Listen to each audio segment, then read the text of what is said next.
views and opinions expressed in this program are those of the participants and do not necessarily reflect the views of Bronxnet or the program underwriters.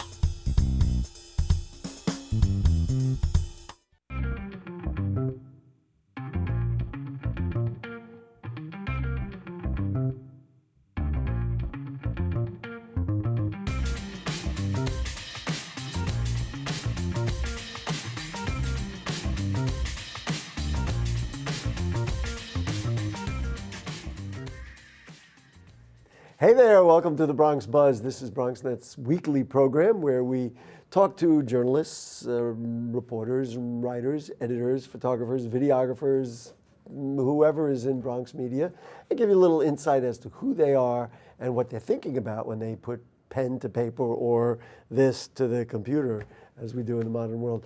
And this evening we are really thrilled because we have somebody who's from another place, who has come to the Bronx. She is making an impact as a journalist for the Norwood News.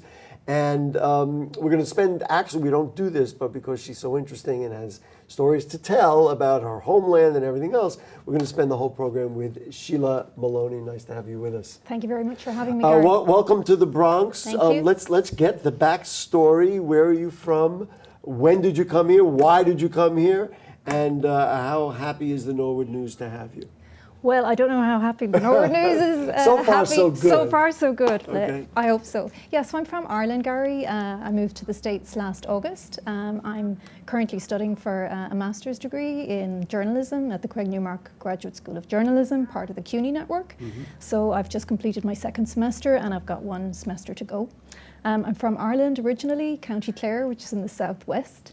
I took an indirect route to journalism. Didn't start off there. My background is in financial services. I spent the last 16 years in Luxembourg, actually, in Central Europe. So I've spent a bit of time in different countries before I arrived in the United States. Okay, so well, you've listed a couple of things that I'm checking off on my list. When you grew up in Ireland, and you said County Clare. Rural or urban, or is that a stupid question because after all it's Ireland and it's not the Bronx, but that's my frame of reference. It's pretty rural, to be honest. I'm from Ennis, which is the main town in the centre of the county. We do have a link with the United States current president because he owns a hotel in the western part of the county. How's it doing? Well, there's been a little bit, I'm sure the people of they're Clare... showing a photo. We'll get to that in a moment. But this is Luxembourg, actually. Let's go back to what you were talking about. Sure, yeah. So President Trump owns a golf course and hotel in the western part of the county. Right. I believe the local people were very happy that the hotel was taken over at the time when it was. However, there is a little bit of controversy in the sense that he's also trying to build a wall there to... actually build a wall? Build another wall. Something about that is familiar. Really? Yeah, so the Atlantic Ocean is eroding some of the golf course there, and so he's trying to build a wall to stop it eroding. And so the controversy is an environmental one. Yes, right. Exactly. So even though, funnily enough, he's been known not to, validate climate concerns, but in this occasion, case, he kind of cares about it. Exactly. Oh, that's fascinating. Exactly. Anyway, we don't want to. We could spend a lot of time on that, but we're not going to do that. Sure. So then, why did you ultimately get into journalism, and then what drove you to say, I want to come to the U.S., to New York City, and then ultimately landed in the Bronx? Right, yeah. Well, when I left school many moons ago, there was very little in the terms of media courses available in Ireland. I did apply to get in at that time. Competition was very tough. I didn't make it. So my career took a different path. I ended up in financial services. I worked in the hotel industry for many years. I taught English in various countries, in Ecuador, in Spain, different places. So, but I was always interested in journalism, and so in 2008 I decided to take up a postgraduate diploma with the London School of Journalism. It was a course by correspondence, and but from there it was a lot of the focus was on writing skills, and I felt that I lacked the broadcasting and technical skills that you need to work in journalism today. And so that's when I decided to apply to the Craig Newmark Graduate School of Journalism. And it took you a little while, and when did you actually arrive here? So a year ago, last August. A year ago, so it took you a little while to get it all together. Exactly. So you enrolled in the school, and then I'm going to make the assumption that because of that, you got, let's say, an internship at. Luckily, yes, at the Norwood News. Yeah. So I've been working there since June, covering various stories across the borough. It's been. We're going to talk about that. I'm always, and viewers who've watched the show know that I'm always interested in people's impressions of what they've seen in the Bronx. Now, you haven't been everywhere in the borough of the Bronx, but you've been around a little bit. Tell me a little bit about any impressions, really. We're going to review some of the specifics of stories you've done. But what do you feel? Give us some feedback. Yeah, well, I mean, I love the Bronx. I love the people. It's really green borough, obviously. I think it has maybe... It's the borough of parks. Yeah, exactly. You don't have to sell us on it. We believe it. Yeah, and I mean, that's fantastic. That ties in with some of the stories that we're covering at the moment in terms of, what's going on in the parks and so on. But it is great to have all that greenery. You know, coming from Ireland, it's like home to a certain degree. Right. And I think also it has a lot of history, the Bronx. I mean, when I was covering one of the stories in relation to the beautification of the Aqueduct Walk, I learned a lot about the High Bridge, the supply of water to the rest of the boroughs coming from the Bronx. So I think there's a lot of history here. It's very interesting. I think that we in the Bronx, we hear about this stuff all the time, and maybe we take it for granted. Then somebody says, wow, I mean, because I know, and we've talked when the High Bridge was refurbished, and it's an incredible structure.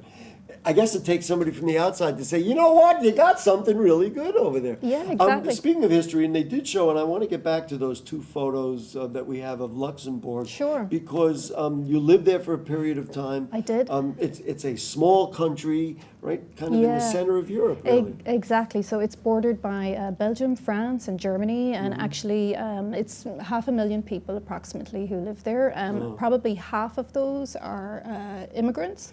So that's quite interesting in relation to what we are. But yeah. I wanted to go back to the previous photo. You guys are jumping around too soon. Go back to that previous photo. So when did they move the Kingsbridge Armory to Luxembourg? Yeah, actually very similar structure. It seems to be. Yeah, it has that. What is that? So this is the railway station. It's the main railway station. Yeah, and actually where I worked was right opposite there.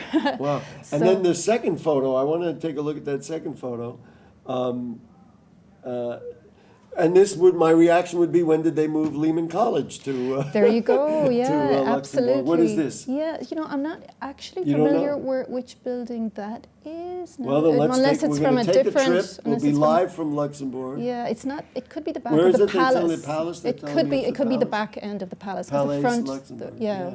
But I mean, it's a very interesting country in terms of the makeup of the people who live there.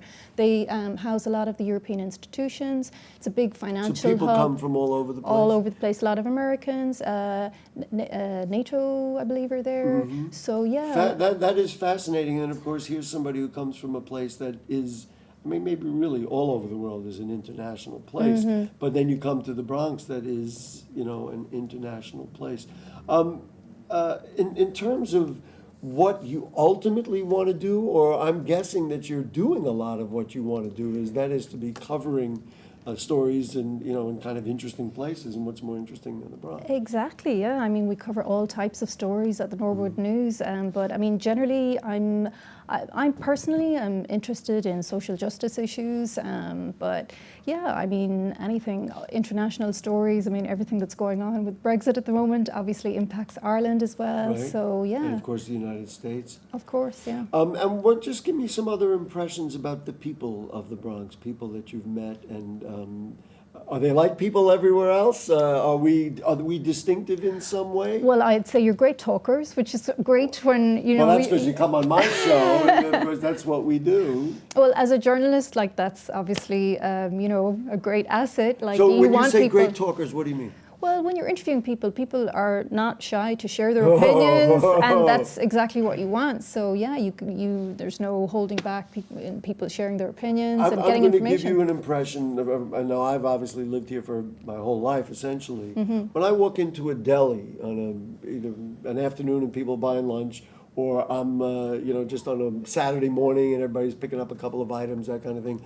I feel like the people who are there, if I say hello or good morning or say something like, boy, you're buying 3 bananas today, or whatever it is that you're doing, I feel like people of the Bronx respond. Yes. And because they're just kind of like people. Absolutely. You find that? I do. More I so do. than in other places you've been? I think they're super friendly. Even every morning I'm walking through Williamsburg Oval Park and there's always people out and about, you can have a chat. Like what was interesting recently with the US women's soccer team, Right. that obviously had an impact on the kids in the area. You could see a course. lot of girls out playing football. I thought it was really cute to see like even a little Muslim girl was out in her hijab, played football the other day, Isn't so that it's so beautiful? diverse. That's so American. Yeah. That's so great. And Yeah. of course, why wouldn't she be? I mean, Exactly. be inspired by women who have achieved all over the world. And Exactly. I have to tell you, Sheila has a little emotion in her face when you say that. Right? It's great to be Yeah. inspired and seeing girls is. inspired by that. It is. Crossing barriers, crossing walls or lines. or Because whatever. personally, I think it's great for girls to get involved and to stay in sport. I think it's really good for their confidence, good in every way. Wow, you sound like a Bronxite. There you go. All right, we're going to take a break. Sheila Moloney from the Norwood News is here. We're going to review some of the very interesting things that she's covered and talk about some topical issues. Don't go away. Sure, I look cute now, but when my owner lost his job, it was rough. I was living on the street, and one night, me and this Cocker Spaniel got into it so bad, I wound up looking like an ice cream cone. I cried a little bit, but thankfully I got rescued, so I'm running, I'm jumping, all back to my old self. And I'm ready to give unconditional love, even if you put a lampshade on my head.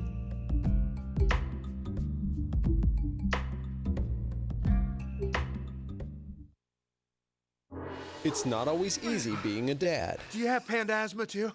Does that run in the family? This is the home of the most priceless kung fu artifacts. But when you make an effort, Dad, we're not supposed to touch anything. Oh, sorry. Go along, son. it's always worth it. Whoa! Master! The smallest moments can have the biggest impact on a child's life. Take time to be a dad today. I am gonna get you. I'm gonna get you. Call 877-4DAD-411 or visit fatherhood.gov to learn more. You know what, guys? There's a lot of tree branches and dry brush over here.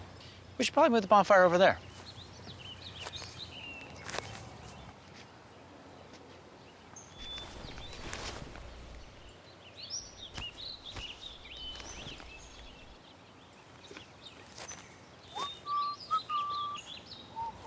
I'm guessing Smokey liked that idea.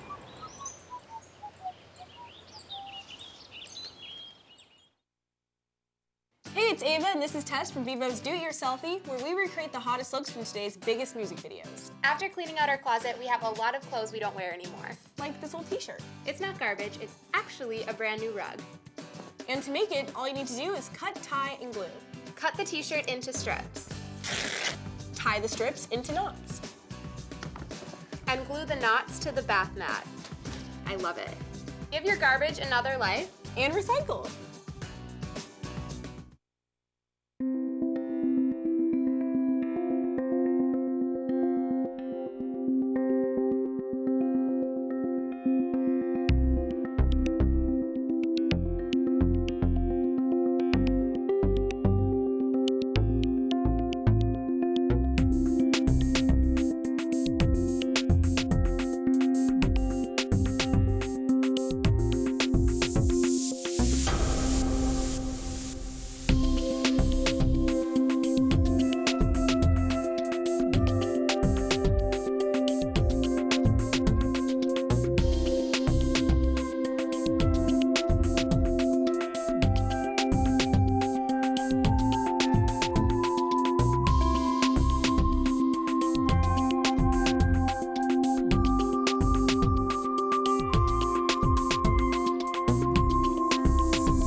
We are really having a very enjoyable visit with Sheila Moloney from the Norwood News, who has come to us from, I would say Ireland, but really other places, plural.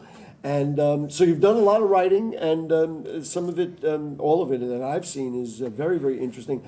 I was particularly drawn to this story about Bengali women who are kind of put a group together because they have kind of begun to large Bengali community in Norwood.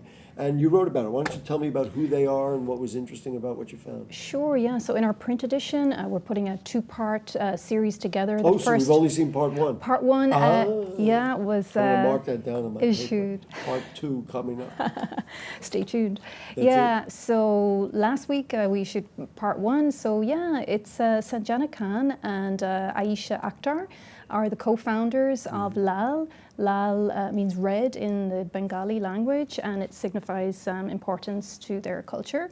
They've set up this non-profit to support Bengali women in Norwood because both of them grew up in the Norwood area, and well, they just, through their experience and through, you know, interacting with their moms over the course of their lives and with other women in the community, they just felt that a support group was needed, specifically in Norwood. And it's in many ways it's very interesting, and it's a very interesting development because Bengali people have been living in Norwood for a while. Right. And this was, I love to use this image, it really was putting a flag in the ground and saying, okay, we're here, what can we do to help our families and, you know, and help us do better. Yeah, and they said that the makeup of the people who are coming from Bangladesh has changed over recent years as well. I think the amount of people who've come from Bangladesh has increased by 42%, I think they said, between 2008 and 2011. So very. Do you have the hard numbers? I didn't pull them out of how many Bangladeshis there would be.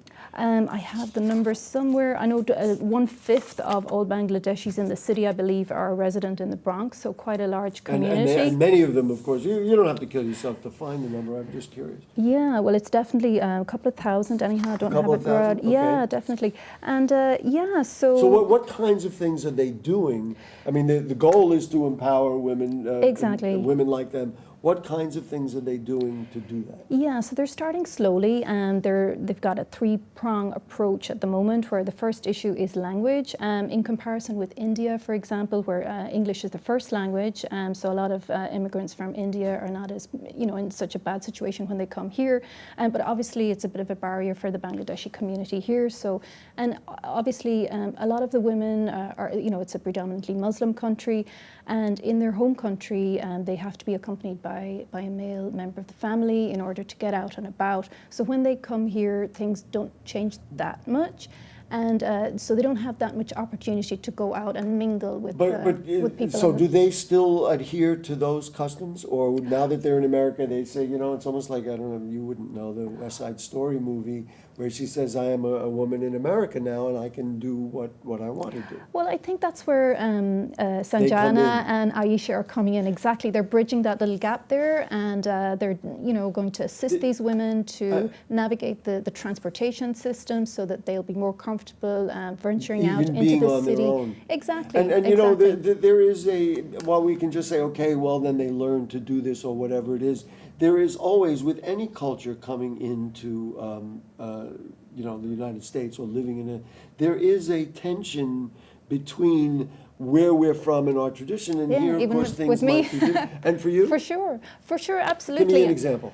Boy, did you walk into that. I mean, even like sporting terms, like I think when I was football you used earlier, and I was thinking, right. Gee, I didn't see the NFL out there with those kids. Yeah, even terminology that you don't even think of. Like I think I used the word pitch the other day to you know, my roommates, and they were like, pitch, and I was like, you know, where you play the sport, soccer, the field, the playing field. Well, you know what? You actually off camera you used the car park when we were talking about a parking lot, and I was like, a car park. Oh, you must mean parking lot. So I mean, you know, it's not isolated to any one community. Everybody has those little transitional phases that they need to go through. Let's talk about another, frankly, much larger story that I think many people did not realize there is a Bronx connection, and that is this El Chapo guy, who just was sent to jail. But apparently, a lot of his misdeeds were supplying drugs, no other way to say it, in the Bow of the Bronx. Yeah, so the Sinaloa cartel were hard at work in the Bronx, but they were intercepted. 18 people were indicted in early June.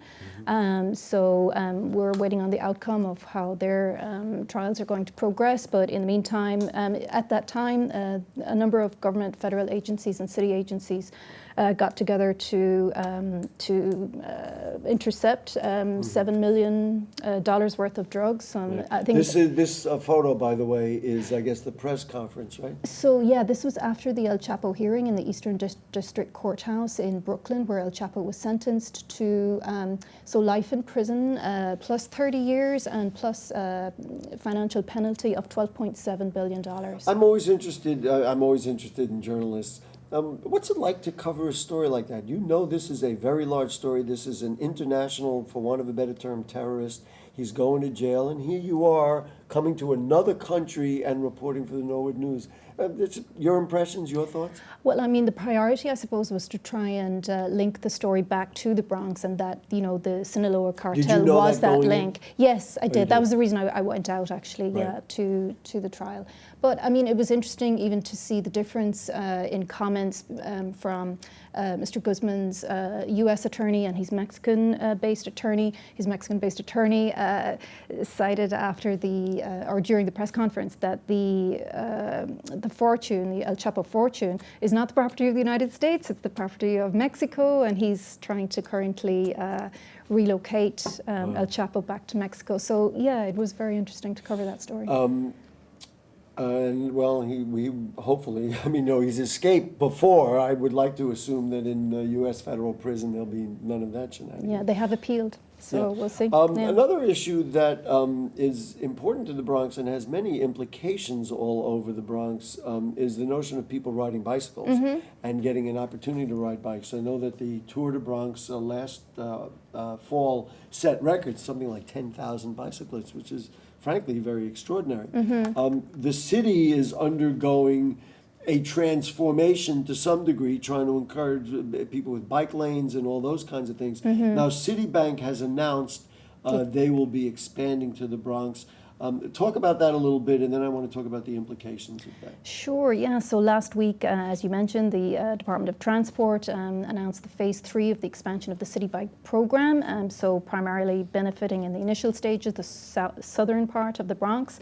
So that's good news, and actually at the press conference last week, the borough president, I believe, and some other electeds mentioned that, you know, obviously there is a high number of immigrants in the Bronx, and that a lot of times, you know, they were very used to, you know, traveling, using a bike. So this is good news, and you know, it's something, you know, to offset obesity. You know, it has all sorts of there was positive benefits. A report that had come out previously that said City Bike had kind of neglected areas where people of color lived. So that's you know, on one hand. On the other hand, I know there's other peoples that see amenities like this coming in and saying, you know what, this is an indication of other people trying to change our lives or our cultures. So again, you know, as with everything else, there is a little tension there, but it is happening. Yeah, definitely. And they're expanding the program to SNAP recipients and also to NYCHA residents to ensure that, you know, everybody will benefit from the program. They also, they also announced this new pilot bike that's for people with disabilities, where it's maneuvered using your arms rather than your legs. Wonderful. So yeah. See, in a way, when I hear that, I say, you know what? That is inclusionary, not exclusionary, certainly when it comes to the people of the Bronx. Yeah, absolutely. And they mentioned that, you know, New York City, I believe, is the 8th largest bike sharing network in the world. Really? But once so they have 14,000 bikes in operation, I but believe, at the moment. The problem, of course, for us in the Bronx is they haven't been in the Bronx. Exactly. So they're widening the scope to other underserved areas in Manhattan, Brooklyn, Queens as well. And eventually, once it comes up to 40,000 bikes. They've got an investment, I think, of what was it? Yeah, it's $100 million dollar investment in the program up to 2023. Right. Yeah. There's another story I want to ask you about, and you know, for those of us in the Bronx, we know, and especially because healthcare is the largest industry in the Bronx, we know all of our medical institutions. So I thought it was interesting, you did this story about how Jacoby will be merging with North Central Bronx. 2 public hospitals share a lot of facilities and patients and whatever else. I'm just curious about the covering of that story. How much work did you need to do to get up to speed so that not only do you understand the story, but you could talk to people like myself who've been here for our whole lives. You know what I mean? Right. It's kind of a bit of a challenge for a reporter. You know? Right. Well, I don't profess to be an expert on it, but certainly I guess it just involves reaching out to NYC Health and Hospitals, reaching out to the state health department. So on 30th of May, the application was made to merge, as you mentioned, North Central Bronx Hospital and Jacobi Medical Center, meaning that North Central Bronx Hospital will, if the merger is approved by the Department of Health, become a division of Jacobi Medical Center. Jacobi's probably twice the size of North NCBH. Right, so they probably have more resources to be able to handle it as opposed to the other way around. So they've got like just over, I think, 450 Your beds. again, very much from the outside, your evaluation of this, I'm guessing, is that this probably will facilitate better healthcare ultimately. So less administrative bureaucracy, et cetera. Yeah, that's the theory. Definitely less wait times for patients, a quicker accreditation of clinicians as well. So the idea is that, patients will definitely benefit from this merger, and it will also facilitate the expansion of particular services at NCBH. I believe it's outpatient services and ambulatory services. We're just about to wrap up. How often do you write? Like, do you write every day? Do you go into the Norwood News every day? Like, what is it that you actually do? I guess it depends on the week. When our publication goes out, obviously the print publication goes out every 2 weeks. So it just depends on what's going on. But you're constantly working on stories each day. You may not publish a story a day, but ideally, a story a day. I asked you before, but I want to get like last impressions before we go. Impressions of the Bronx. Well, like give us a statement. Here I am coming from Ireland and Luxembourg, and I'm coming to the Bronx. I'm getting a chance to know people in very intimate ways because you can't be a journalist, a good one, unless you do that. So really, what do you tell people when you call home? Hey, this is going on here. I would say move to the Bronx. Would you? Yeah, move to the Bronx. Why? Well, the people are great, and there's loads of parks. It's it has a lot to offer, a lot of history, and I think it's going to be one of those up and coming boroughs in the future. So I mean, that's probably not what people from the Bronx want to hear, because obviously they don't. You're saying that you don't want to come to the Bronx, right? But I mean, I would never. You know what I'll say as a Bronxite? Come here and spend your money. Exactly, I'm happy to do that. Yeah. Anyway, listen, Síle, excuse me. No problem. It's spelled actually S-I-L-E, so you know what it is. Síle Moloney, it has been an absolute joy to have you with us. Thank you for being with us for the whole program. We will all, me and all the people around, and also the people watching, will look for your byline in the Norwood News. And how long are you going to be here? For another week and a bit. Yeah, and then I'm finishing up, unfortunately. And then what happens then? Back to school in August. Back to for school the last here? semester, yes. But you may not be formally at the Norwood News. Maybe freelancing. Oh, who knows? Maybe. Yeah. Okay, so let's all vote yes. I know that Whitney votes yes. Everybody votes yes. Thank you so much for joining us. Thank you very much today. for having me, Gary. All right, there we go. That's the Bronx Buzz. And Monday night on Bronx Talk, we're going to talk about local parks, something that involves Norwood, as a matter of fact. So that's what we'll do Monday night on Bronx Talk at 9 o'clock. Keep buzzing along. Good night.